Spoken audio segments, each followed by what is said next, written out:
Sumainyo ang Panginoon. At sumainyo rin. Ang mabuting balita ng Panginoon ayon kay San Marcos. Papuri sa iyo, Panginoon.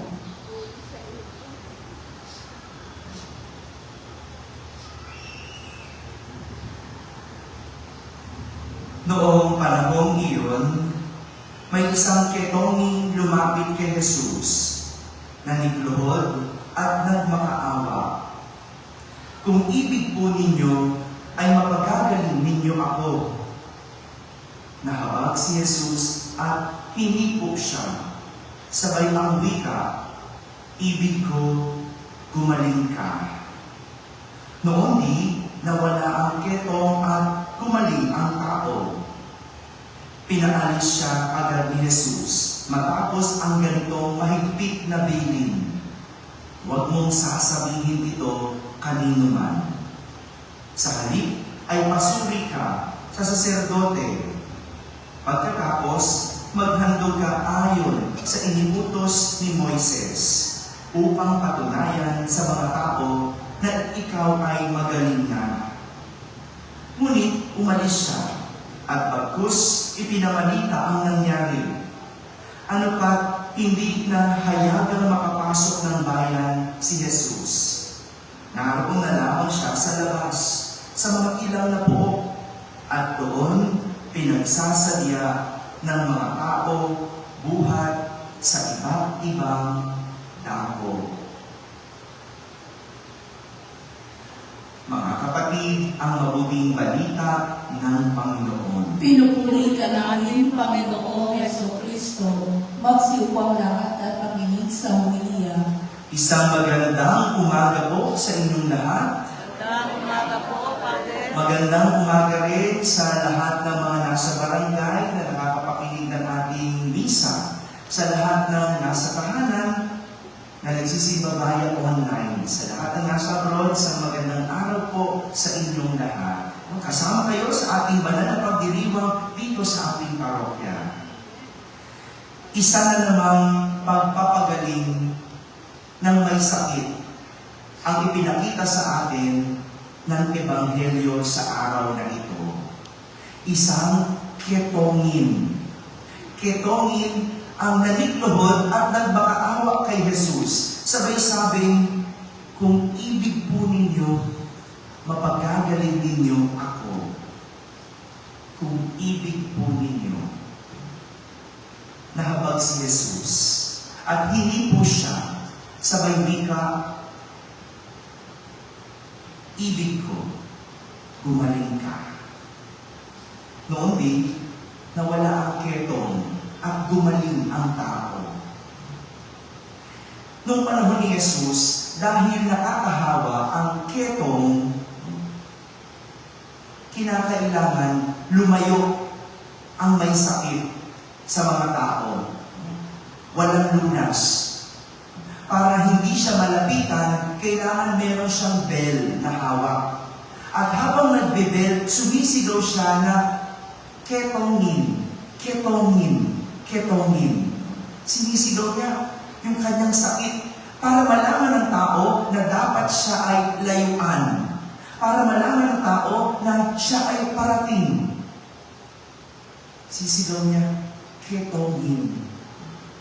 Kaya naman, bukod sa pisikal na hirap na kanyang pinagdadaanan, mabigat din ang kanyang pang-araw-araw na buhay sapagkat kahit pamilya niya, kahit malapit sa kanya, hindi siya pwedeng lapitan. Hindi siya pwedeng alagaan. Hindi man lang siya pwedeng tabihan. Pero sa kabila ng lahat ng iyon, itong may ketong pa ang nagtuturo sa atin ng isang aral. Ano yung aral na yun? Walang napagagaling si Jesus ang hindi lumapit kay Jesus. Walang napagagaling si Jesus ang hindi lumalapit kay Jesus. Ibig sabihin, kung may gusto ka, kailangan mong lumapit kay Jesus. Kung may hinihiling ka, dapat ikaw ang lalapit kay Jesus. Malinaw po ba yun? Madalas, uso sa atin yung ipadasal. No? Pagdasal mo naman ako, no? Di ba? No? Hihilig natin sa ganyan, no? Pagdasal mo naman ako. Tutal, lagi ka lang sa simbahan. Pagdasal mo ako. Alam nyo, kami mga pare, napakadami. Araw-araw ang kailangan namin ipagdasal. No? Marami nag-message sa akin, Father, pagdasal mo naman ako, may sakit ako. Father, pagdasal mo ako, magkagalit kami ng asawa ko, may problema kami. Walang problema doon. At pinagdadasal ko yun. Dahil kung hindi, kasalanan yun sa aming mga pare. Pero ang lagi kong sinasabi sa kanila, ikaw ba nagdadasal? Ibabalik ko muna yun, no? Ang galing natin magpadasal, pero ikaw ba nagdadasal? Huwag mo lang ipasa. Ikaw din magdasal. Dalawa tayo. Para sa ganon, yung hinihiling mo, dalawa tayong nagdadasal. Huwag mo lang ipasa. Ganyan talaga. No? Ganyan talaga tayo. Mahilig magpasa. Kaya nga, nung kahapon sabi ko, sa misa, ikaw ang magsimba. Para yung dasal mo, idadasal din ng lahat ng tao nasa simbahan. Ganon, kung may gusto ka, ikaw ang lumapit. Ngunit realidad din na may mga pumipigil sa atin para makalapit kay Jesus. Parang yung ketongin, parang yung ketong niya, yun yung sakit na pumipigil sa kanya para mapalapit kay Jesus. Kasi hindi pwede eh. Yung sakit niya, ang pumipigil sa kanya para hindi makalapit. Meron din tayong mga ganyan. Yung mga bagay na pumipigil sa atin para makalapit sa Diyos. Ano yun? Panloloko ng tao. Kaya hindi makalapit ng buo ay dahil nanloloko. Diba? Nahihiya kang magsimba kasi may dinadala ka. No? Pangungurakot. No? Hindi tunay na makalapit kay Jesus dahil hindi kayang pigilan ang pagnanakaw. Ano pa? Panunuhol. No? Diba? Ramdam mo yan eh. Ramdam mo yan na hindi mo mabitaw-bitawan kasi hindi mo kaya. Yan ang iyong kabuhayan. Kaya anong gagawin? Magdodonate na lang ako. Magbibigay na lang ako sa simbahan. Pero kahit yung pagbibigay yun, ramdam mo kapos. Bakit? Meron kang hindi kayang bitawan. Ano pa? Pakikipag-live-in. O, tinan mo, hindi ka tuloy makapagtumunyon.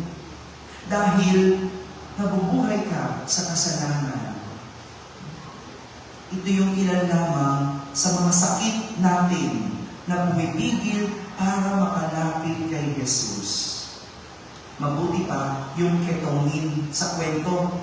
Ninais niyang makalapit kay Jesus. Kahit maraming pumipigil sa kanya, kahit bawal, nilakasan niya ang kanyang loob. At inilapit niya ang kanyang ketong. Nilapit niya yung kanyang sakit kay Jesus. Minsan, kailangan mo lang talagang gawin muna ang isang bagay bago mo makita ang biyaya. Kaya ng ketongin, naglakas lang siya ng loob na ilapit ng buo ang kanyang sarili at isuko ang kanyang sakit.